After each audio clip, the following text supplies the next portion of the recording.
tahun memang tidak pernah merayakan ulang tahun, tapi terima kasih. Saya anggap Coba Anda bayangkan situasi ini sebentar. Anda adalah salah satu aktor layar kaca paling terkenal di negara ini. Posisi yang pasti sangat penuh tekanan ya. Benar banget, sangat penuh tekanan. Anda lagi ada di lokasi syuting. Kerja mungkin bisa 14 jam sehari, kelelahan, dan cuma berusaha menyelesaikan satu adegan yang dari tadi terus-menerus diulang. Ya, itu rutinitas yang sangat melelahkan sebenarnya. Tepat. Lalu tiba-tiba sutradara teriak, "Cut!" Nah, Anda melanggah ke ruang istirahat untuk sekedar, ya tarik nafas lah. Dan kejutan? Wah, momen yang bikin jantungan tapi menyenangkan. Iya, seluruh kru yang dari tadi kelihatan super sibuk kerja mondar-mandir, ternyata diam-diam menyembunyikan sebuah kue ulang tahun raksasa. Itu pasti butuh koordinasi tingkat tinggi. Pasti. Nah, hari ini di penelusuran mendalam kita akan membedah sebuah momen viral yang terjadi di balik layar sinetron Terikat Janji.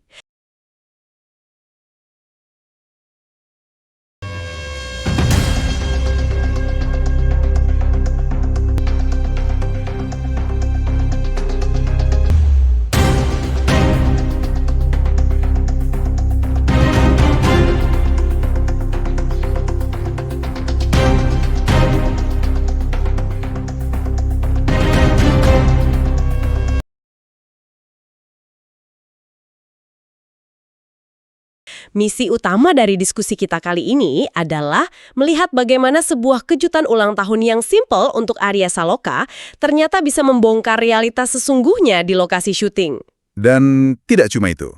Momen ini juga memicu reaksi emosional yang bisa dibilang sangat masif dari publik di internet ya. Betul, ribuan orang bereaksi. Dan bagi Anda yang mungkin saat ini mendengarkan diskusi kita sambil nyetir atau lagi minum kopi pagi, Anda mungkin mikir, kenapa saya harus peduli sama pesta ulang tahun seorang selebritas? Pertanyaan yang sangat wajar. Jawabannya sebenarnya cukup sederhana. Gini, kita semua ini kan seringkali hanya mengonsumsi produk akhir dari sebuah tayangan televisi. Maksudnya adegan yang udah tayang di TV gitu ya? Iya, adegan yang sudah dipoles sedemikian rupa, dialog yang diatur sempurna, pencahayaan yang dramatis. Tapi momen behind the scenes seperti yang dialami Arya Saloka ini, itu ibarat jendela langka buat kita. Jendela yang nunjukin apa tuh tepatnya? Ini menunjukkan dinamika asli antar manusia di bawah tekanan kerja yang intens. Momen-momen seperti ini memberitahu kita banyak hal tentang bagaimana seseorang itu memperlakukan orang lain justru ketika kamera tidak sedang merekam. Oh, saya paham. Karakter asli seseorang justru kelihatan pas lagi nggak acting kan? Tepat sekali. Oke, mari kita mulai dari logistik hari itu dulu. Lokasi syuting sinetron Kejar Tayang itu bukan lingkungan kerja biasa loh. Itu tempat yang sangat-sangat kacau. Pasti. Ada puluhan orang mondar-mandir di satu waktu. Benar, kabel berserakan di mana-mana, asisten sutradara teriak-teriak lewat walkie-talkie, dan jadwalnya itu ketat banget. Nah, di tengah semua kekacauan itu, proses syuting Terikat Janji sedang berlangsung normal. Jadi mereka sedang bekerja seperti biasa ya? Iya, Arya Saloka, yang tentu saja kita tahu memerankan karakter Sena di sinetron itu, sedang beraktivitas normal bareng lawan mainnya, Asya Asunsio. Yang berperan sebagai Davina ya? Betul, Davina. Tapi entah bagaimana ceritanya, para kru ini berhasil menjalankan operasi rahasia. Mereka berhasil merencanakan kejutan ini tanpa ketahuan sama sekali. Itu seperti sebuah misi intelijen sebenarnya. Kayak misi rahasia banget. Jadi pas jeda, kru pada ngumpul di satu ruangan bawa kue. Ketika Arya Saloka masuk ke ruangan itu, langsung meledak tepuk tangan. Reaksinya pasti sangat natural karena dia tidak menduganya. Oh, sangat natural. Dia benar-benar kaget, tersenyum hangat banget, dan krunya tertawa lepas bahagia. Sebagai konteks singkat nih buat Anda yang dengerin, ini adalah perayaan ulang tahun Arya Saloka. Fakta biografisnya, Arya Saloka lahir di Bali pada tanggal 27 Juni 1991. Iya, dan nama lengkapnya adalah Arya Saloka Yuda Prawira Surowilogo. Nah, itu dia nama lengkapnya. Memikirkan misi rahasia tadi, menyembunyikan kejutan dari aktor utama, di tengah lokasi syuting itu kan susah banget ya harusnya. Sangat susah. Kalau kita bayangkan di kantor biasa, Anda mungkin tinggal membisikkan rencana di dapur kantor atau bikin grup chat WhatsApp terpisah, kan? Iya, gampang kalau di kantor. Ketemu di lorong tinggal bisik-bisik. Nah, kalau di lokasi syuting, itu beda cerita. Informasi mengalir sangat cepat dan terbuka. Semua orang pakai headset, Jadwal setiap aktor ditempel di setiap sudut dan ruang geraknya sangat terbatas. Jadi rahasia gampang banget bocor ya? Sangat gampang. Jadi fakta bahwa puluhan orang dari penata rias sampai sutradara bisa menahan rahasia ini dengan rapat, itu menunjukkan satu hal yang sangat jelas. Apa itu? Bahwa Arya Saloka adalah sosok yang sangat dihormati dan disukai di tempat kerjanya. Tapi tunggu dulu. Bukankah ngasih kejutan ulang tahun itu kayak semacam tradisi basa-basi yang udah biasa dilakuin kru ke bintang utamanya? Maksudnya sebagai formalitas? Iya, kan dia wayah utama dari sinetron Terikat Janji itu. Ya tentu saja kru harus merayakannya demi formalitas dong, biar artisnya senam. Skeptisisme yang wajar, tentu saja ada elemen formalitas di industri hiburan. Tidak bisa kita mungkiri itu. Nah iya kan? Tapi, Anda bisa membedakan mana perayaan yang sifatnya kewajiban korporat dan mana yang benar-benar tulus dari hati. Membedakannya dari mana tuh? Kalau Anda melihat videonya secara langsung, tertawa para kru saat melihat ekspresi kaget Arya Saloka itu sangat lepas. Tidak ada kecanggungan sama sekali di sana. Oh rasanya anget gitu ya, bukan sekedar tepuk tangan formal. Betul. Di industri televisi, sangat mudah bagi seorang aktor utama untuk menjadi sosok yang berjarak. Maksudnya, seseorang yang hanya duduk di ruang ganti ber-AC yang eksklusif dan cuma keluar saat dipanggil untuk take adegan. Iya juga ya. Ada banyak cerita soal artis yang nggak mau membaur sama krunya. Nah, tapi kejutan yang sukses dan hangat ini membuktikan hal sebaliknya. Ini bukti bahwa Arya Saloka berhasil melebur menjadi bagian dari keluarga kru produksi. Dia dihormati bukan cuma karena dia mencetak rating tinggi, tapi karena bagaimana dia berinteraksi sehari-hari. Saya paham. Jadi karena sikap sehari-harinya ke para pekerja di belakang layar itulah yang bikin mereka mau repot-repot bikin kejutan rahasia. Tepat. Ini adalah bentuk cinta dan respek yang nyata. Oke, itu sangat masuk akal. Berarti ada kedekatan emosional di sana. Dan ngomong-ngomong soal video kejutan itu, ada satu detail visual yang terus-menerus dibahas sama netizen di media sosial. Dan saya agak butuh bantuan nih untuk memahaminya. Detail visual seperti apa? Jadi gini, pas Arya Saloka mendapat kejutan, dia itu sama sekali nggak kelihatan kayak seorang mega bintang. Oh, saya tahu kemana arah pembicaraan ini. Penampilannya kan? Iya, dia cuma pakai kaos putih polos yang sangat sederhana dan celana panjang biasa. Nggak ada barang branded yang mencolok. Tapi entah kenapa, hampir semua komentar di internet itu sepakat kalau penampilannya yang kasual ini justru memancarkan karisma tersendiri. Menarik kan? Banget. Dia merespons kejutan itu dengan sangat humble, sangat rendah hati, berterima kasih ke semua orang. Nah, pertanyaan saya, apakah kaos putih polos ini beneran bisa memancarkan karisma? Atau kita aja yang udah terlanjur memproyeksikan sosok besar Arya Saloka yang kita kenal di TV ke tubuhnya? Maksudnya pesona dari karakter yang dia perankan? Iya, kayak pesona karakter Aldebaran dari sinetron Ikatan Cinta dulu, atau karakter Sena dari Terikat Janji sekarang. Karena kalau pria biasa di jalan yang pakai kaos putih, itu rasanya nggak akan jadi viral dan diomongin orang kan? Itu poin analisis yang sangat kritis. Anda benar bahwa status selebritasnya jelas menjadi fondasi utamanya. Kita tidak bisa membantah hal itu. Pasti dong, dia artis terkenal. Tapi, daya tarik utamanya bukan pada kaos putih itu sendiri. Daya tariknya terletak pada kontras yang diciptakannya. Kontras? Boleh dijelasin lebih detail nggak soal ini? Tentu. Gini, penonton modern zaman sekarang itu sebenarnya sudah sangat lelah dengan yang namanya kesempurnaan artifisial. Maksudnya capek lihat hal-hal yang terlalu dibuat-buat? Betul. Setiap hari kita dibombardir oleh foto-foto Instagram yang diedit sedemikian rupa, gaya hidup mewah para artis, dan persona publik yang dikurasi ketat oleh tim humas. Oh iya, semuanya serba sempurna ya di media sosial. Nah, ketika Anda melihat seorang aktor sebesar Arya Saloka yang di layar kaca sering tampil rapi, glamor, atau penuh drama, tiba-tiba tertangkap kamera dalam kondisi yang paling tidak siap dan bersahaja. Cuma pakai kaos putih tadi itu. Iya. Itu meruntuhkan dinding pembatas antara idola dan manusia biasa. Hal itu membuat sosok Arya Saloka terasa jauh lebih dekat dan nyata bagi Anda yang mendengarkan ini maupun bagi para penggemarnya. Oh wow, jadi karya kita melihat sisi manusiawinya yang paling dasar ya. Kaos putih itu semacam seragam netral yang menanggalkan semua atribut kemewahannya sebagai artis. Tepat sekali. Secara psikologis, kaos putih itu membebaskan karakter fiksi dari pundaknya.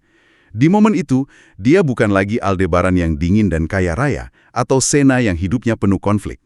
Terus dia jadi siapa di momen itu? Dia murni menjadi Arya Salokayuda Prawiro Surowilogo. Cuma seorang pria yang kaget dan terharu melihat teman-temannya membawakan kue. Iya, saya bisa ngebayangin perasaannya. Di era di mana keaslian itu sangat langka, otentisitas tanpa filter semacam ini jauh lebih menarik daripada pakaian desainer paling mahal sekalipun. Kita tidak mengagumi kaosnya. Kita mengagumi ketidaksempurnaan dan kerendahan hatinya di saat itu. Merinding sih dengarnya. Dan otentisitas Arya Saloka di momen kejutan itu sebenarnya membawa kita ke satu interaksi spesifik yang gak kalah menarik buat dibahas. Interaksi dengan siapa? Dengan rekan mainnya. Jadi di tengah perayaan itu, Asya Asunciao, pemeran Davina sekaligus pasangannya di sinetron, maju untuk memberikan ucapan selamat. Ah ya, saya ingat momen itu di videonya. Berdasarkan sumber yang kita miliki, mereka berdua terlihat saling melempar senyum, saling mendoakan dengan sangat tulus, dan interaksinya itu kelihatan akrab banget, tapi tetap menjaga batas rasa hormat. Itu observasi yang tajam. Menjaga batas itu sangat penting di dunia kerja mereka. Kan? Karena kalau kita pikir-pikir, menjaga batasan yang sehat di dunia akting itu pasti luar biasa sulit. Anda harus berpura-pura jatuh cinta, bermanja-manja, atau membangun chemistry romantis di depan kamera setiap hari. Dan itu dilakukan berbulan-bulan dengan orang yang sama. Iya, gimana caranya mereka nggak baper di dunia nyata coba? Sangat sulit memang. Di dunia psikologi seni peran, ada fenomena yang dikenal dengan sebutan bleed atau rembesan emosi. Bleed? Kayak berdarah gitu maksudnya? Secara harfiah ya, tapi dalam konteks ini maksudnya emosi yang merembes. Itu adalah situasi di mana emosi karakter fiksi mulai merembes masuk dan secara aktif mempengaruhi perasaan asli sang aktor di dunia nyata. Wah, ngeri juga ya kalau emosi palsu jadi terasa asli. Memang, karena otak manusia itu kadang kesulitan membedakan antara air mata buatan untuk adegan dan kesedihan yang nyata. Apalagi kalau hal itu dilakukan berulang-ulang setiap hari. Berarti jatuh cinta di lokasi syuting itu wajar karena fenomena bleed ini. Bisa dibilang begitu. Inilah mengapa interaksi antara Arya Saloka dan Asya Asunciao dalam video ini sangat krusial dan menarik untuk dicermati. Tapi tunggu, kalau mereka menunjukkan keakraban yang manis di video itu, dari mana kita tahu kalau itu bukan bagian dari bleed? Pertanyaan bagus. Iya dong, gimana kita tahu kalau itu adalah persahabatan murni rekan kerja dan bukan sisa-sisa emosi romantis dari karakter Sena dan Davina yang belum hilang? Kita bisa melihatnya dari gestur mereka. Ketika emosi fiksi merembas ke dunia nyata atau terjadi bleed, biasanya akan muncul kecanggungan atau kedekatan fisik yang melewati batas profesional. Oh, jadi kelihatan agak berlebihan gitu ya? Tepat. Namun apa yang ditunjukkan oleh Arya Saloka dan Asya Asunciao dalam video kejutan tersebut adalah keakraban yang sangat proporsional. Proporsional gimana maksudnya? Senyum tulus dan momen saling mendoakan itu adalah murni bahasa tubuh dari dua rekan kerja yang saling menghormati dan mendukung. Bukan dua karakter fiksi yang sedang beradegan asmara. Ini menunjukkan kedewasaan emosional tingkat tinggi. Wah, luar biasa. Ya, mereka mampu membawakan chemistry on screen yang luar biasa sebagai pasangan tanpa mengorbankan batasan profesional di dunia nyata. Paham. Jadi ketika penggemar melihat momen itu, mereka merasa dikasih sesuatu yang melegakan ya. Maksud saya, sebagai penonton, kita kan suka banget tuh yang namanya baper atau terbawa perasaan sama chemistry karakter di TV. Sangat wajar penonton merasa begitu. Nah, saat melihat Arya Saloka dan Asya Asunciao bisa bercanda dan berinteraksi secara sehat di balik layar, rasanya kayak dikasih konfirmasi. Konfirmasi bahwa chemistry mereka didukung pertemanan yang sehat. Betul. Bahwa adegan-adegan bagus antara Sena dan Davina yang kita tonton di Terikat Janji itu memang dibangun dari ekosistem persahabatan yang sungguhan, bukan cuma pura-pura di depan kamera doang. Anda benar. Penggemar jadi merasa aman untuk terus mendukung mereka. Dukungan emosional dari pertemanan yang sehat ini sebenarnya adalah bahan bakar paling bagus untuk menghasilkan akting yang natural di depan kamera. Karena udah nyaman ya, satu sama lain. Tepat. Jika Anda merasa nyaman dan dihormati oleh lawan main Anda akan jauh lebih berani mengambil risiko dalam berakting, sehingga hasilnya maksimal. Nah, ngomongin soal rasa aman dan kebahagiaan dari para kru dan artis di ruangan itu, ternyata efeknya nggak berhenti di sana aja. Dan ini yang menurut saya bikin diskusi kita makin seru. Efeknya meluas kemana? Ke internet. Video rekaman yang cuma diambil dari satu ruangan sempit di lokasi syuting ini bocor ke media sosial, menyebar luas, dan tiba-tiba meledak jadi perayaan berskala nasional. Betul, resonansi dari fandomnya sangat luar biasa. Ribuan komentar membanjiri video itu. Ada komentar yang simpel banget, kutipannya kayak gini. Met ultah ke Arya semoga panjang umur. Ucapan yang sangat klasik tapi tulus. Iya. Terus ada juga yang fokus ke interaksi para pemainnya. Kayak gini nih, duh kejutan Davina ke Arya so sweet banget. Sampai ada banyak banget doa-doa panjang yang mengalir. Doa tentang karirnya kan? Benar, doa soal kesehatan, umur panjang, kesuksesan karir Arya Saloka ke depannya, harapan supaya makin rajin beribadah, dan cita-citanya terwujud. Lengkap banget deh pokoknya. Ini adalah contoh sempurna dari fenomena di mana sebuah momen private dikonsumsi dan dirayakan secara kolektif oleh publik. Nah, itu dia pertanyaannya. Kenapa kita atau netizen bisa ngerasa sebahagia itu? Kenapa rasanya begitu personal? Iya, gini loh, kalau sahabat atau keluarga saya sendiri yang ulang tahun, wajar dong saya ngerasa bahagia. Tapi ribuan netizen ini kan nggak kenal Arya Saloka secara personal. Mereka sama sekali tidak saling kenal di dunia nyata. Nah itu, mereka nggak saling kenal, tapi ngelihat video orang yang kaget dikasih kue aja, tiba-tiba satu kolom komentar isinya energi positif semua. Apa yang sebenarnya terjadi di kepala kita saat melihat video viral semacam ini? Untuk memahami hal ini, kita harus membedah bagaimana otak kita memproses interaksi sosial, terutama yang berkaitan dengan figur publik yang sering banget kita lihat. Berarti ada penjelasan ilmiahnya nih? Ada. Dalam psikologi media, kita mengenal konsep yang disebut parasocial relationship atau hubungan parasosial. Oke, hubungan parasosial. Apa itu? Pada dasarnya, otak manusia purba kita ini tidak berevolusi untuk memahami konsep televisi atau smartphone atau layar digital. Jadi otak kita nggak tahu bedanya layar sama dunia nyata? Tepat.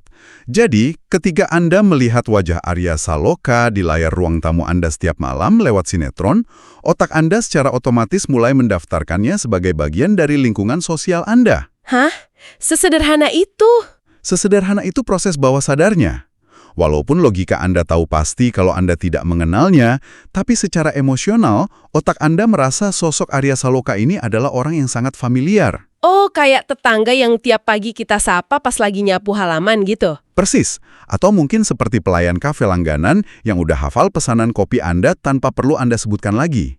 Dia terasa dekat. Ya ampun, oh wow.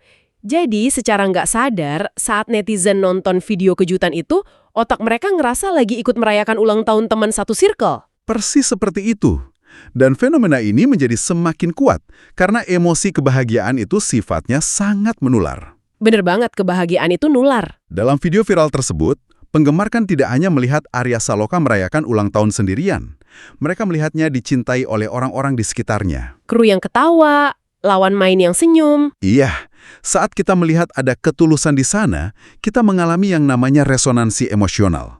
Kita jadi ikut merasakan hangatnya ruangan sempit di lokasi syuting itu. Dan itu menjelaskan kenapa doa-doa netizen bisa sedetil itu ya? Tentu.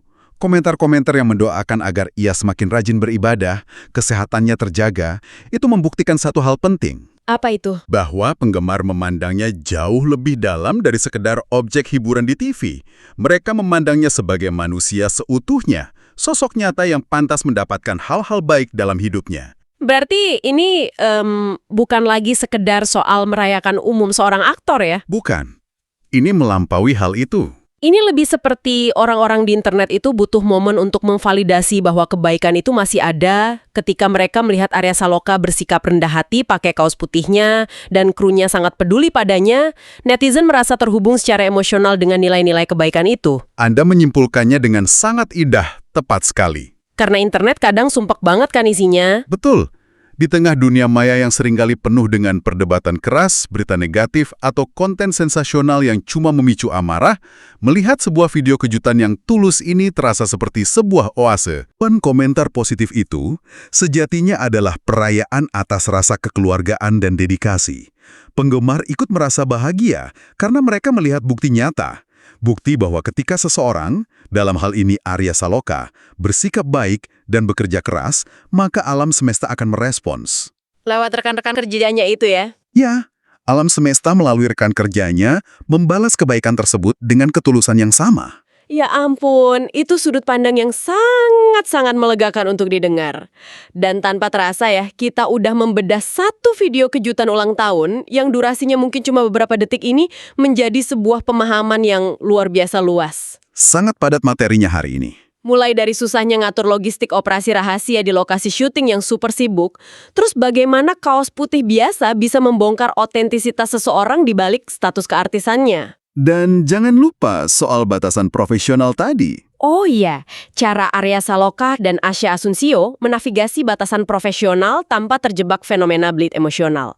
Sampai pada akhirnya, kita bahas bagaimana otak kita memproses hubungan parasosial dan kebahagiaan kolektif netizen di media sosial. Dan semua analisis kompleks yang baru saja kita bedah ini, pada dasarnya bermuara pada satu momen yang sangat sederhana. Momen apa itu? Sekelompok orang, kru dan aktor yang rela meluangkan waktu dari jadwal sibuk dan melelahkan mereka hanya untuk membuat rekan kerjanya merasa dihargai. Sederhana tapi maknanya dalam ya. Sangat.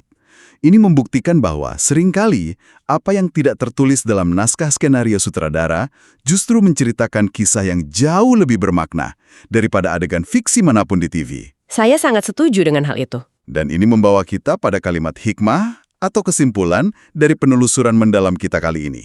Mari kita dengarkan. Jika ada satu hal yang bisa kita bawa pulang dari cerita hari ini, hikmahnya adalah ketulusan dan perhatian dari orang-orang di sekitar kita mampu menghadirkan kebahagiaan yang jauh lebih bermakna daripada sekedar tepuk tangan ribuan penonton dari atas panggung yang megah.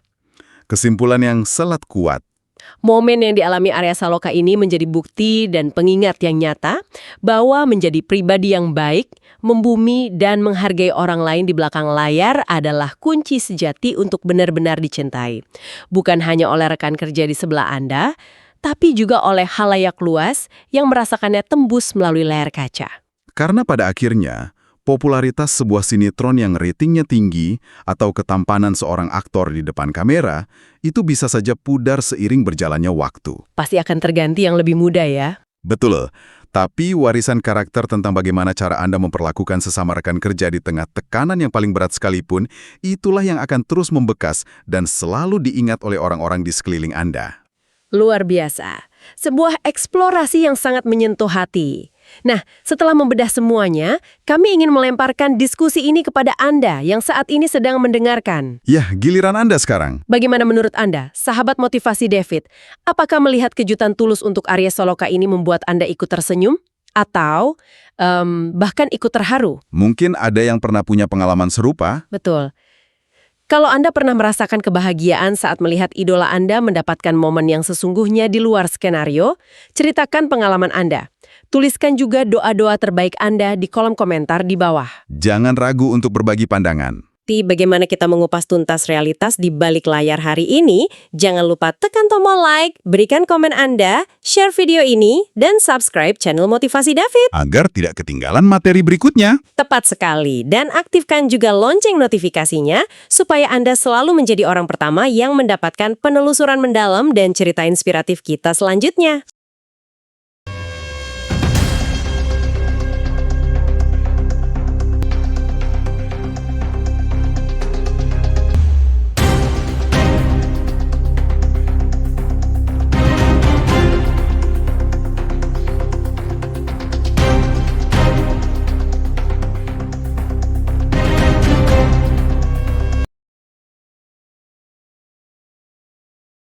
Sebagai penutup diskusi kita kali ini, saya ingin meninggalkan satu pemikiran sederhana untuk Anda bawa dan renungkan sepanjang sisa hari ini. Silakan. Setelah Anda membedah dan mengetahui seberapa besar dampak sebuah ketulusan di balik layar, cobalah tanyakan pada diri Anda sendiri.